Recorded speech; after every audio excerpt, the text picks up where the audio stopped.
ఇకపోతే జనసేన పార్టీ అవసరం ఎంతుంటుంది, జనసేన పార్టీ నాయకత్వం మా విజయానికి ఏ రకంగా దోహదపడుతుంది అనేది అది అభ్యర్థి ఆలోచనకు సంబంధించినటువంటి విషయం.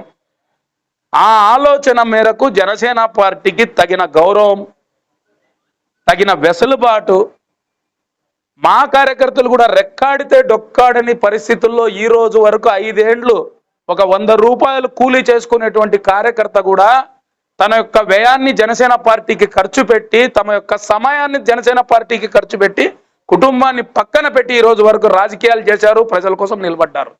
సో ఇప్పుడు అభ్యర్థి మా సీటు కోల్పోయినాం.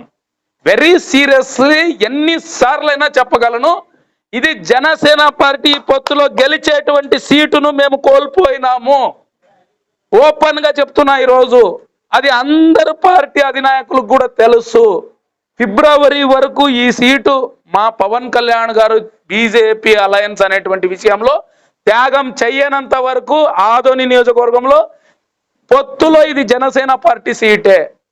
సో ఇంతటి త్యాగం చేసినటువంటి జనసేన పార్టీని, ఇంత బలమైన జనసేన పార్టీని ఏ రకంగా అభ్యర్థి వాడుకోబోతున్నాడు అనే దాని మీదే మా బాధ తప్పితే, ఒకవేళ ఆయన కానీ పార్థసారథి గారు కానీ ఇప్పటికైనా కూడా, ఇప్పుడు కూడా అర్ధగంట ముందు పార్థసారథి గారికి అదే సలహాలు సూచనలు ఇవ్వడం జరిగింది. సార్, మన ఆదోని నియోజకవర్గాన్ని మీరు ఏదో కాపాడుతారని మిమ్మల్ని అభ్యర్థిగా పెట్టారు, దయచేసి సీరియస్గా చేయండి సార్. మీరు ఎవరు గైడ్ లైన్స్ ఫాలో అవుతున్నారో నాకైతే తెలియదు.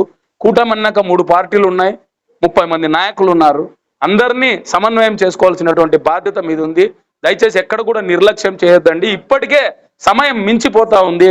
దయచేసి ప్రత్యర్థులను మనం ఢీ కొనాలంటే భారీ ఎత్తున ప్రజల్లో వెళ్లాల్సినటువంటి అవసరం ఉంది. సో దాంతోపాటు ఇప్పుడు ఆల్రెడీ నేను అంటే ఫర్ ఎగ్జాంపుల్ ఆదోన్లో మైనారిటీలు ఎక్కువ ఉన్నటువంటి ఈ కాన్స్టిట్యుయెన్సీలో బీజేపీకి ఎలాంటి సీట్ ఇచ్చారనేటువంటి విషయాలని అపోజిషన్ పార్టీ వాళ్ళు చాలా విస్తృతంగా ప్రచారం చేస్తున్నారు.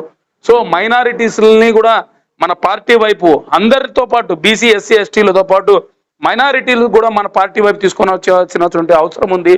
మీ అభ్యర్థిత్వాన్ని వాళ్ళను బలపరచండి అని చెప్పి విస్తృతంగా ప్రచారం చేయాల్సినటువంటి అవసరం ఉందని నేను పార్థసారథి సార్ గారికి చెప్పాను. సో మీడియా మిత్రులకు కూడా నేను చెప్తుండేది ఒక్కటే, మేము ఇప్పటికీ కూటమిని గెలిపించుకోవాలి. తప్పకుండా ఆదోని నియోజకవర్గంలో ప్రజలకు సేవ చేయాలి. నేను ఇంతకు ముందు కూడా ఒక మాట చెప్పాను, నాది గతంలో ఒక మాట, ఇప్పుడు ఒక మాట, రేపు ఒక మాట ఉండదు. నేను ఇంతకు ముందు కూడా మీడియా మిత్రులు కూడా అందరు గమనించాలి, ఆదోని నియోజకవర్గ ప్రజలు కూడా గమనించాలి. మేము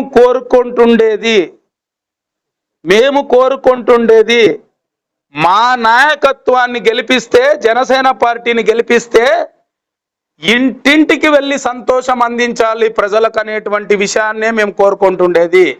ఇన్ కేస్ ఈ పొత్తులో మాకు కాకోకుండా ఏ అభ్యర్థికి పోయినా ఆ అభ్యర్థి ద్వారా ఆయన్ను గెలిపించుకొని ప్రజలకు సేవ చేయాలనేదే మా యొక్క ఆకాంక్ష అని నేను గతంలో మీ ప్రశ్న మా జవాబు కార్యక్రమంలో కానీ, అలాగే మేము చేసినటువంటి మొన్న ఇదేమంటారు సమ్మేళనం ఆత్మీయ సమావేశంలో కానీ నా స్పీచ్లు ఎవరైనా చూడొచ్చు.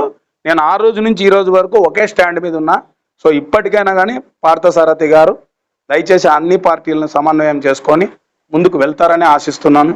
అప్పటికి ఏ చేంజెస్ రాకపోతే గిన డెఫినెట్లీ ఆదోని నియోజకవర్గ ప్రజలకు నేను తెలియజేస్తున్నా, మీ చెయ్యి నా చేతుల్లో ఉంది.